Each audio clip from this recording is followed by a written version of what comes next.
For years, anime games have been one of the most hottest things on the market. Seeing some of your favorite anime characters fully playable in 3D was so crazy back then. Giant transformations, cinematic ultimates. It felt like anime games were heading towards a promising future, but for somewhere along the way, the evolution for anime games just stopped. Hello, my name is Denzel, and in today's video, we're going to be talking about the downfall of Arena Fighter anime games and how they possibly might be ruined forever. Before we start this video, make sure you guys like and subscribe and comment down below about what you feel about this. I just want to say sorry for being gone for so long. I've just been really busy, just been procrastinating a lot. Anime Arena Fighters feel like they just stopped evolving.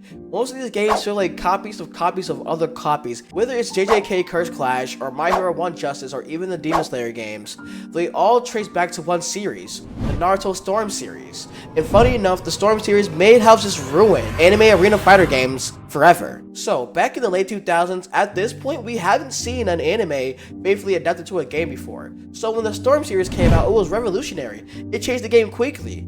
You had camera angles looking so cinematic. You had the moves look like it was ripped straight from the actual show. Boss fights were ultimate, like it was amazing. The story modes were good. Okay, Storm 4 might have been a little bit iffy, but you know, it had its moments. I believe that Storm 3 had the best story mode. Let me know what you guys think down in the comments below. And also, like, with the hardware that they had back then, dude, these ultimate jutsus looked absolutely amazing. And this game honestly made people feel like they were in the anime. They even gave us some non-canon fights that were absolute fire. And because of the big success the Storm series had, it's obvious that some publishers also want to get in on that same success that the Storm series had. Instead of asking how can we innovate and evolve our game, they asked how can we copy Storm as fast as humanly possible. And this created a big problem because for the next 15 years, all anime arena fighters are under the same formula. You would dash across the arena, you do auto combos, there's always some kind of charge meter. Either it's chakra, or something else, there's always some kind of charge meter. There's always some kind of substitution mechanic. Honestly, it's just it feels like the same formula, and this formula will repeat over and over and over again. At this point in time, anime fans didn't really care because seeing your favorite character fully playable in 3D was so amazing. But at first, anime fans didn't really care because visually, all the games I mentioned are beautiful. They're beautifully created. Like the graphics look amazing, the transformations look amazing, the ultimates they all look so amazing. Every trailer can make their game look so amazing, but for some reason, when people finally get their hands on these anime Arena Fighters games, they get so disappointed and these games die out so quickly. It's almost like a cycle at this point. Another reason why these games die out so quick because these games have no depth into it. The combat system is greatly simplified. Most characters play similar to each other, and the online netcode is honestly terrible, so it makes online play basically unbearable if we don't have decent enough Wi-Fi. Then online matches eventually become who can spam the safest moves the fastest. And the worst part is, once again, most of these games don't survive after launch, bro. Because once the hype is gone for some of these games, people realize, wait, I just played this exact same game but with different characters. Because licensed anime games are designed to sell first. I bet you if Chainsaw Man ever came out with a fighter game, it's gonna be an Arena's fighter, bro. I'm calling it now. Because developers know for a fact that people will buy your game simply because of the name. Simply because of the fact that people love these anime characters, and so if their character's fully playable in 3D in a fighter's game, they're gonna buy it regardless. Because all these anime games, cinematically, they look amazing, the trailers look amazing, but for long term, the cinematic, the eye candy that you get from playing these games, it only lasts for so long until you realize, wait, this game is low-key kind of boring. I could be doing other things with my time. Because the funny thing is, why anime fighter games mostly have been the same formula, it feels like traditional fighting games have evolved so much. Games like Street Fighter 6, games like Tekken 6, games like Dragon Ball FighterZ, that proved that anime can be a competitive game And because of all these reasons, this is why people go back to these games. Even like the old Street Fighter games, like people still play those games competitively to this day because how deep the mechanics were, bro. How deep in their bag they were making these games.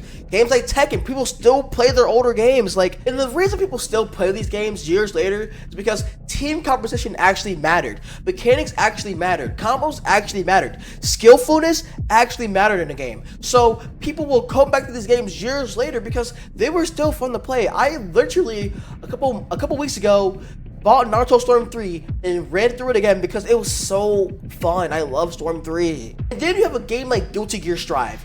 Funny enough, it's not based on any mainstream anime license, but funny enough, it feels more anime than all of them. And why? Because it's unique art style, how much depth the game has, and how competitive the game is. And then the gameplay itself actually has some kind of identity. You just can't hop on Guilty Gear Strive and take all that same ball knowledge that you have and put it on a game like MK1. You can't play a game like MK1 then get on Street Fighter expecting the same result. But if I were to hop on Naruto Ninja Storm 4, then hop on Demon Slayer, I can basically just take all that knowledge from Naruto and just put it on Demon Slayer. It's ridiculous. Like, these games basically play the same. And obviously because like they're made from the same company, but like there's no real difference between the two games besides it being two different anime licenses. A lot of these modern anime arena fighter games feel like the same game but in different costumes. And players notice this quickly as ever now. Because back in the Storm era, visuals alone can carry a game. Not that the Storm series was bad, but this game was a spectacle. Like it visually looked amazing.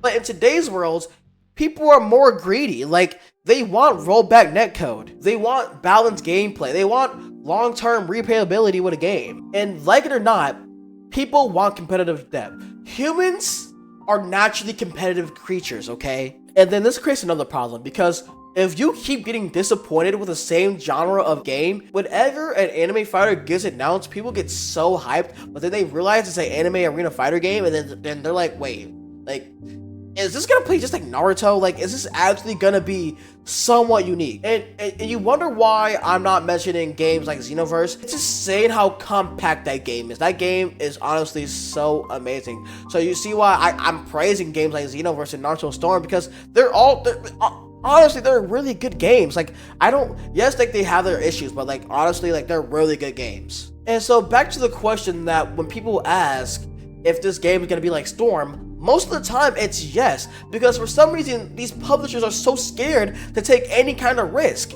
Because like anime fighter games should be perfect for like creative freedom about how you want the game to play. But for some reason, once again, publishers are scared to take risks. Publishers are scared to fail. So they just use the same format every single time, and it's honestly so boring. Because games they're not cheap anymore. These games are like $70, like $100-something. Like, it's ridiculous. Players are finally starting to wake up and get sick of these games. There's a reason why these games are dying so quickly. It's like a cycle. A game gets announced, people get hyped for that game, the trailer drops, people get even more hyped for that game, people finally get their hands on the game and then realize, wait, I played this game before, and then drops it completely after a month. There's like a graveyard full of dead anime games because no one plays these games anymore because they're not fun to play. But until publishers can focus more on gameplay and not being such a big spectacle, the genre itself will probably keep looking at the same cycle. Now, you guys have made it to the end of the video. I'm so sorry for being gone for so long. Don't worry guys, we're gonna be going back to our weekly video schedule,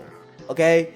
So make sure you guys comment down below about how you feel about anime fighters, no matter how big and small. And if you don't agree with me, criticize me. Like, I'm gonna read everything. Like, don't worry, trust me.